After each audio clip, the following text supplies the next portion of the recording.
past with the speed of light a cloud of dust and the haughty Hi-Yo Silver, the Lone Ranger.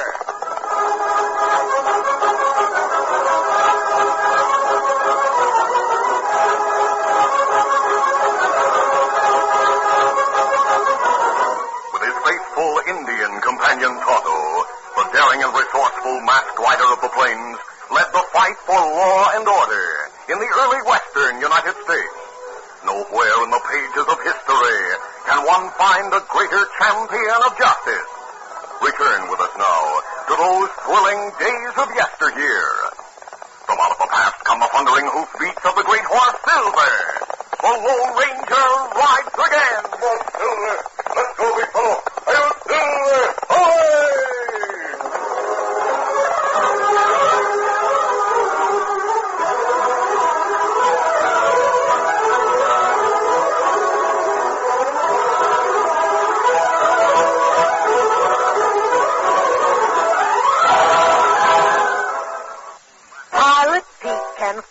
He's 12 years old and the fastest yet. He can loop the loop because he knows he's got go power from Cheerios. Yes, he's got go power. There he goes. He's feeling his Cheerios. Cheerios. Cheerios. That's Cheerios, all right. The nourishing oat cereal that's shaped like little letter O's. The ready-to-eat cereal with a wonderful toasted oat flavor. What's more, every delicious spoonful of Cheerios and milk is real muscle-building food. That's right. Each spoonful contains vitamins, minerals, and proteins your body needs. And these good things in a Cheerios breakfast do good things for your body. Help you have healthy nerves, good red blood, strong bones, and muscles. Yes, Cheerios is made to give you real go power. So try Cheerios, the famous oat cereal that needs no cooking. And soon you'll hear people say, he's feeling his Cheerios.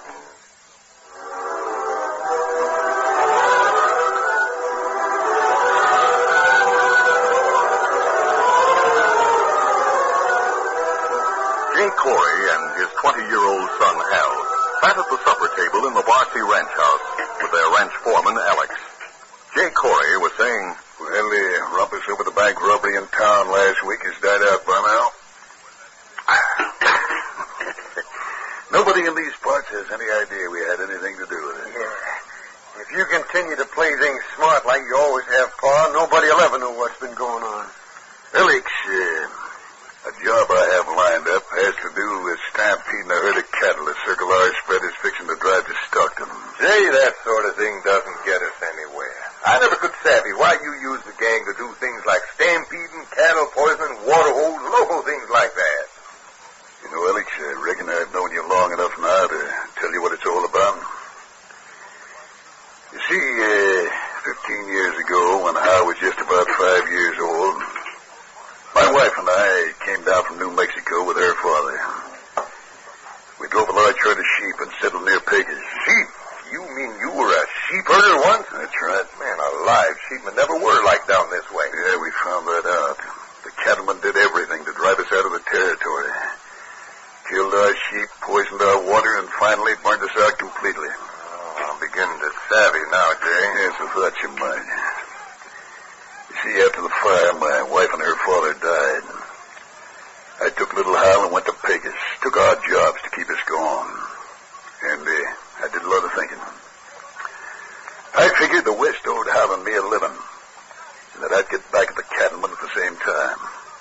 Well, I formed a gang, got together some cash, bought this place to look respectable. And from then on, things have been all right. And believe me, the cattlemen have suffered plenty. And they'll continue to suffer while me and Hal's alive. Nobody ever suspects you, Paul, because the gang wear masks. And you always talk with a Spanish accent during the hold-ups. Yep, I learned a lot of Spanish from the Mexicans in New Mexico. Jay? Yeah? I know how we could kill two birds with one stone. How's that? I heard the express stage is bringing in the payroll for the leading mining company from Stockton. Now, we could hold up the stage, grab the cash, and then swing over and interrupt the cattle drive by stampeding the herd. Say, that's a good idea, Alex. That's what we'll do. I'll lead the gang as usual in the holdup. Then we'll go after that herd and make them stampede. The way I plan would get killed. Believe me, I'll never let up on those cattlemen.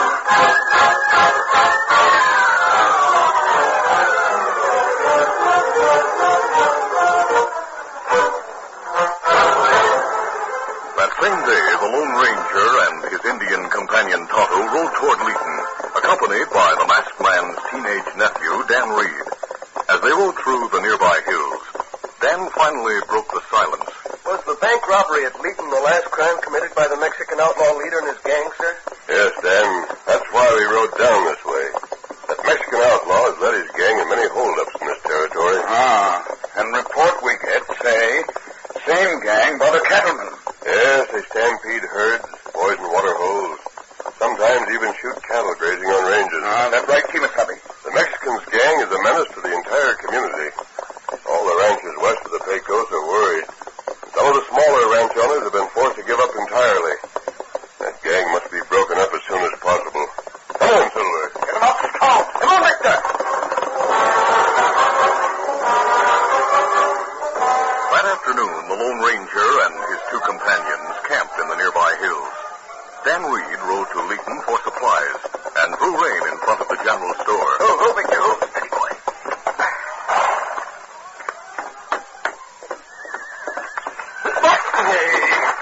Why don't you look where you're going? Come slamming in here, knocking packages from people's hands. Sorry, I'll pick up your package. Here it is.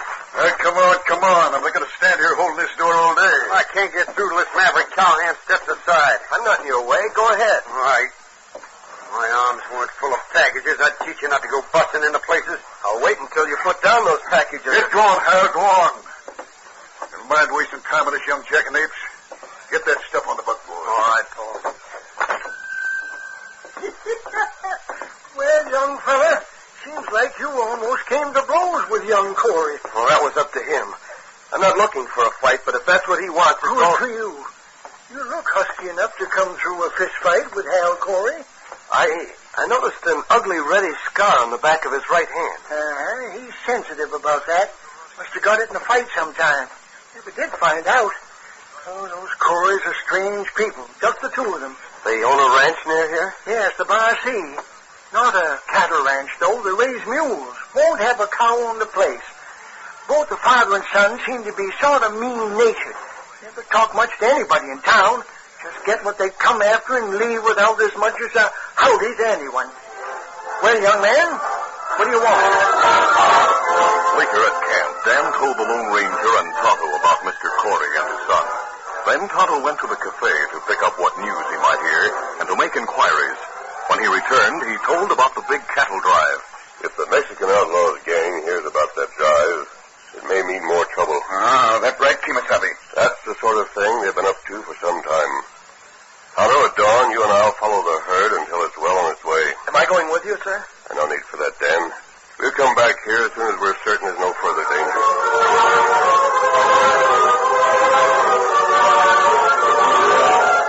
The following morning, after the Lone Ranger and Tonto left, Dan Reed mounted his horse Victor and rode leisurely along the trail away from town.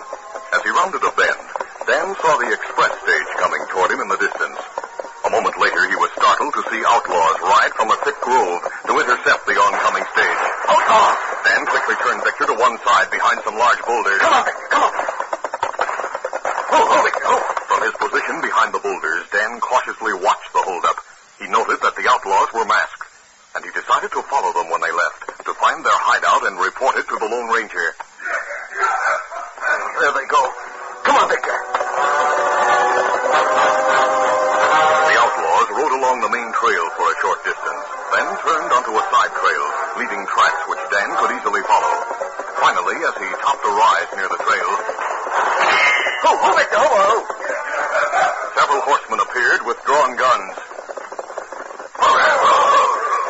Dan looked intently at the masked leader as he spoke with a Mexican accent. Well, you are younger than my part, amigo. Keep him covered, senor. Right, boss, we got him. I should take it as you are, huh? I have it. I'll use my rope to tie him. As Hal tied him, Dan's eyes suddenly rested on an ugly reddish scar on the back of the outlaw's right hand. The boy looked searchingly at Hal, then at the outlaw leader. Why you look at us like that, amigo? No reason. I noticed he was looking at both of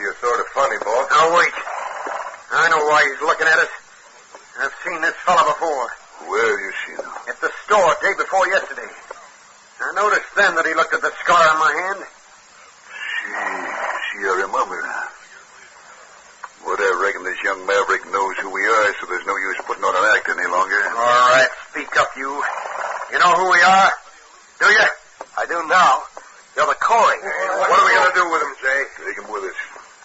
We'll head for the valley where the Circle R cowhands are driving the big herd. Let's go. Get up there. Get up.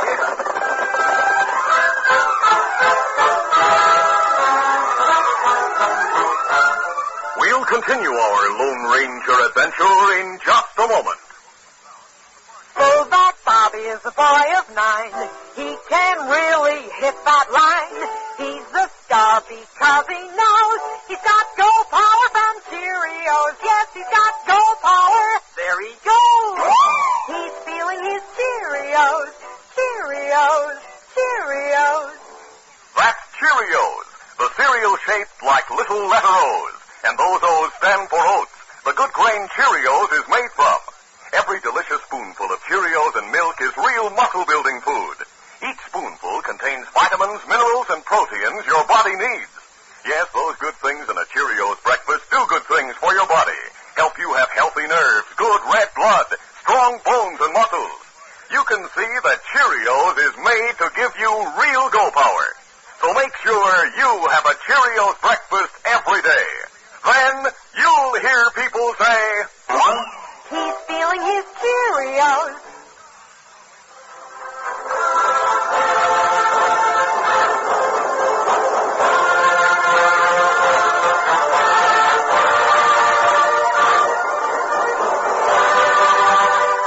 Now to continue. Dan Reed was captured by the outlaw gang and taken with them when they left to stampede the cattle. Meantime, the Lone Ranger and Tonto, keeping the herd in view, rode along a tree-covered ridge overlooking the valley, unseen by the herd riders. A short distance beyond here, Tonto, is the end of the valley. On the left side, beyond the end of this ridge, is a deep gully, so the herd will have to be turned to the right to avoid it. If the herd should be stampeded there, the cattle would pile up in that gully and die like flies. We'll ride ahead and look over that particular place. Come on, Silver. Come on, stop!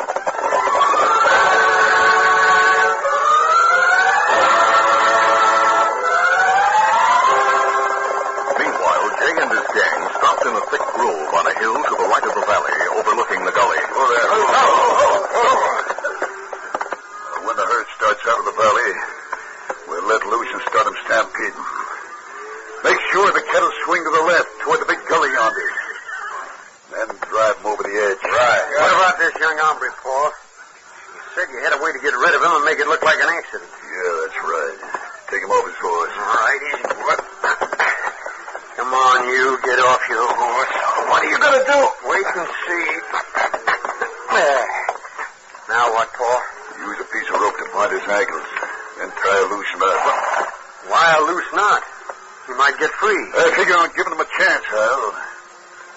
Tie his wrist with a slip knot. We'll lay him across your horse in front of you. Then we'll run the rope under the horse and tie it to his ankles. That'll hold him on for a while. What's the idea? You'll ride out in the path of the herd. And use your knife to cut the rope that passes under your horse.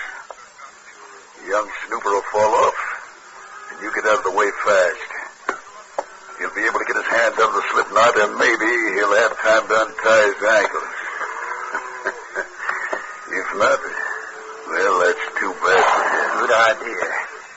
Help me, Alec. Yeah, sure. Together, the two outlaws carried out Jay Corrys' instructions. Then Hal mounted. What? I'm ready, Paul. All right, men. Lift the boy and put him across the horse in front of Hal. Yeah. Lift him. Come on. Let's go. There. I'll tie the rope. In a moment, placed on his stomach across the horse in front of Hal. Dan was secured and helpless. That's it, Hal. The herd is coming close. Get going. Right. Oh, here. Oh. Jay Corry and the gang watched with interest as Hal rode out into the path of the herd, carrying the helpless form of Dan Reed in front of him on his horse. The herd's just around that bend. Oh. Here goes. Good luck, Snooper. Oh, here. As Hal hurriedly turned his horse and started back, the animal stumbled, throwing the young outlaw. The watching gang saw Hal drop Dan Reed from his horse. At that moment, the herd rounded the bend and started from the valley. All right, start yipping and shooting. Driving to the left. Get him on it. Get up there. Get up. Hey, wait. Hal's horse threw it. Smoke he'll be trampled along with the young hombre he took out there.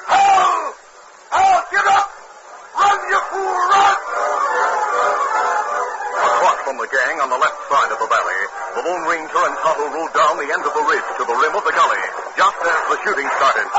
Look, Kimasabi. Gang at Edge Grove. Them stampede cattle. We'll try to turn the herd from the gully. Kimasabi, look. 2 men and pass a herd. One of them try hold on to horse. They need help. They'll be trampled. Try to turn the herd from the gully. I'm going out to help those men.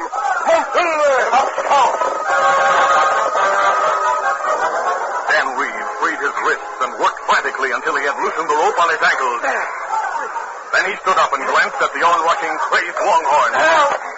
My ankle, I can't stand up. Maybe I can help. Hold there. Hold. Try to get on this horse. Maybe we can both make it. You aren't going to leave? No. Come on, boy. Dan pulled on the bridle and led the frightened horse alongside Hal, who had gotten to his feet. I'll help you mount. Hurry.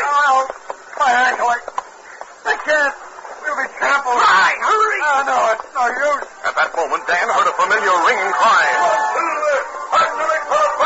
Dan turned and saw the speeding masked man racing toward them. Hold that horse down. Hold him. The masked man saw Dan grab the bridle of Hal's horse as Hal clung to the stirrup strap. A moment later, with the herd fast closing in, the Lone Ranger reached Dan's side. Oh, he just had a big thought. There, I'll lift this man to my saddle. There, you ride his horse, Dan, and hurry. Easy. They're almost here, those cattle. Come on, Fiddle there. Come on, boy. For a few brief moments, the Lone Ranger thought they'd all fall victims to the thundering herd. But finally, they were barely clear of the stampeding longhorns when the herd thundered past.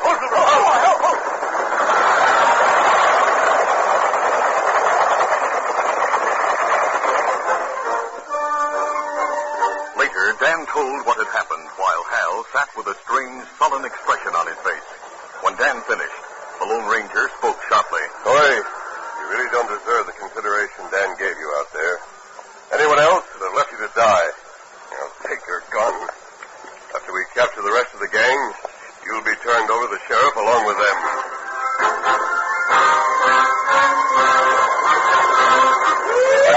Meantime, Tonto and the cowboys managed to turn the herd from the gully to the open plain. Then the point riders and the Indian rode with blazing guns to face the Corry gang.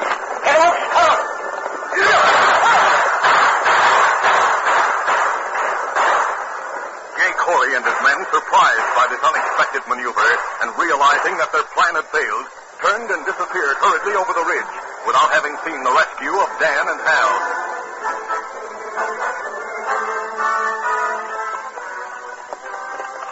Later, as they rode toward the ranch, Alex was saying, Holy smoke, Jay. How can you just ride away with your own son lying trampled out on the plain? Shut up, Alex. Well, Hal's gone, and there's no use hanging around to be caught by those cowpokes. After that herd passed over him, there'd be nothing much left of either of them. My boy's gone now. You can take over the gang and the ranch. I'm going to pack up and leave. We're all mighty sorry about Hal. You know that. Sure, boy. Never mind all that. Just don't mention him again. What's done is done. Get up.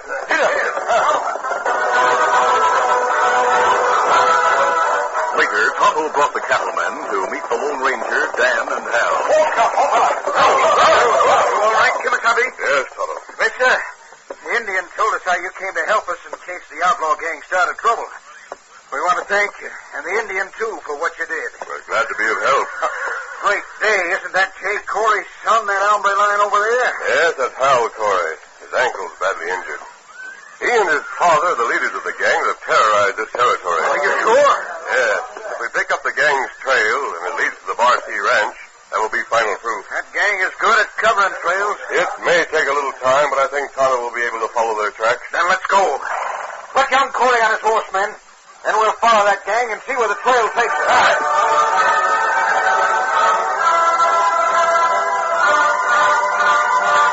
Later that day, Jay Corry sat at a desk in the main room of the ranch house at the Barcy. The rest of the gang stood nearby watching as Jay silently counted cash taken from a canvas pouch. Looks like we made a big haul for getting that payroll. Now that Hal's gone, I'm giving up grabbing cash. But I'll always hate those dirty ranchers. I'll never give up trying to get back at them. Yes, you will. Hey, a masked hombre. He sneaked the door open. I'll get him. Pull it. No, I'm him. Use your guns, man. Don't be hasty, Corry.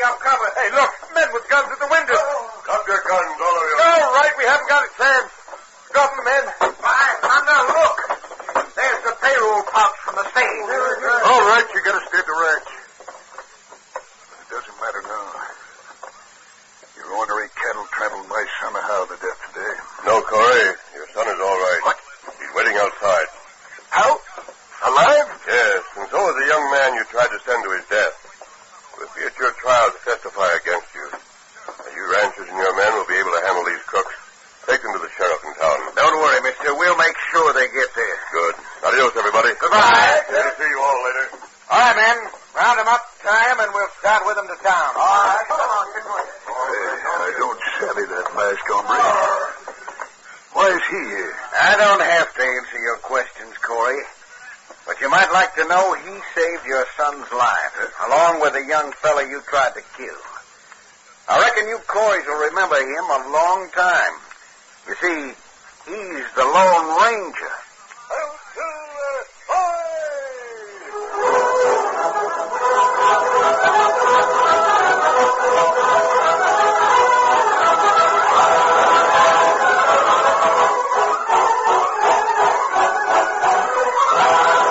We'll return in just a moment for a word about our next exciting Lone Ranger adventure, Drawl of Death. 'Cause champions are made, not born. Yes, sir. Get on your way. Get on your way. Get on your way with Wheaties. It's good to know that champions are made, not born. Gives us all a chance. For instance, let's go back to 1943 and listen to the story of champion Mickey Mantle of the New York Yankees. Mickey worked hard to learn the game. As he got on his way to fame, he practiced batting, learned to throw. And Mickey knew what champions know. Wheaties for breakfast, away you go. No wonder Mickey's got all that steam. Mantle and Wheaties, they're still a team. Why, Mickey Mantle grew up on Wheaties, been eating them since he was 12. So good for a guy. There's a whole kernel of wheat in every Wheaties flake. Come on, Mickey, throw that ball. He's on his way, on his way. He's on his way, on his way. Get on your way with Wheaties. 'Cause champions are made, not born. Yes, sir. Get on your way. Get on your way. Get on your way with Wheaties. Breakfast of champions.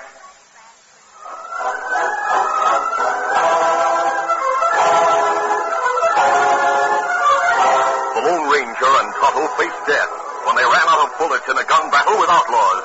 This is a hair-raising adventure of action and suspense you'll definitely want to hear. Be sure to listen.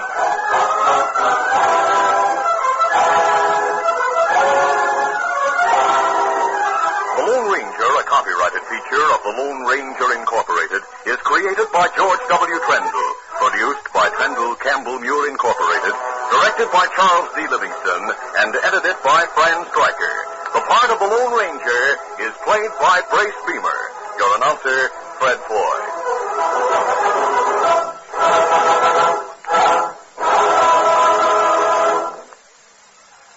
The Lone Ranger is brought to you by General Mills every Monday, Wednesday, and Friday at this same time. Be sure to listen. This recorded program has come to you from Detroit. This is ABC Radio Network. You've been listening to the OTR Gold Network. Find more classic radio at otrgold.com.